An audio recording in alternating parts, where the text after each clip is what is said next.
क्या दुनिया में ईश्वर मौजूद है? एक बार मैंने कॉलेज से ऑटो किया घर जाने को।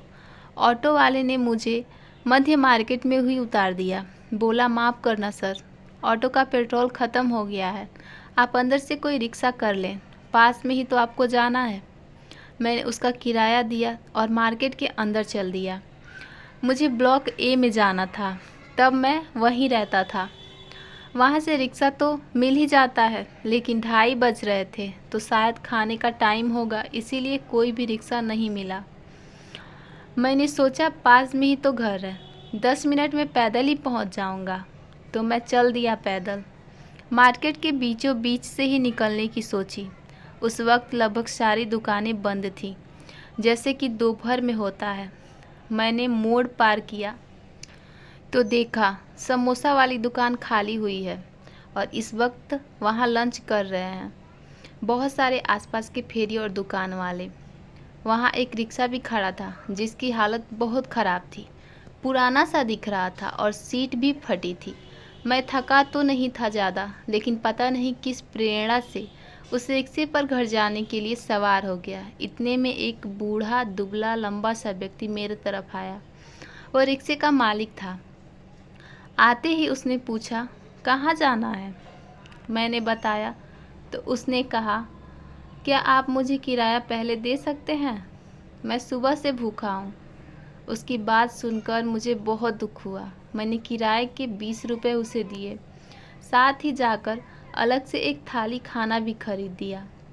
उसने जल्दी जल्दी में सारा खाना खा लिया, फिर रिक्शे से मुझे लेकर चल दिया। रास्ते में मैंने ही पूछा कि आज कमाई नहीं हुई थी क्या भाई? तो उसने कहा, मेरी रिक्शा की हालत देखकर कोई सवारी नहीं मिलती, इसे ठीक कराना मेरे बस में नहीं, पैसे की तंगी है और अकेला मैं ही कमाने वाला। आज घर से जल्दी निकला क्योंकि रात से कुछ खाया नहीं था। पत्नी ने बोला था, देखना आज ज़रूर तुम्हें खाना और किराया मिलेगा, पर दिन भर कोई सवारी नहीं मिली। सब मेरे रिक्शे की हालत देखकर छोड़ देते।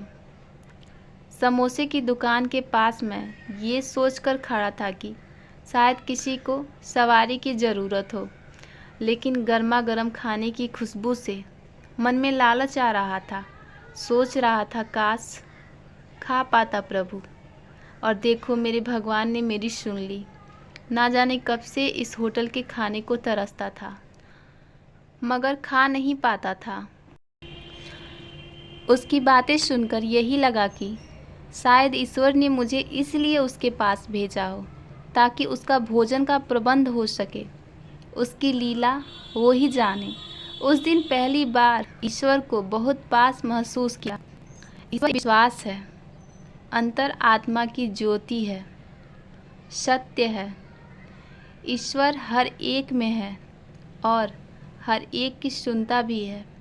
बस हम किसी की मदद करके उन्हें महसूस करा सकते हैं।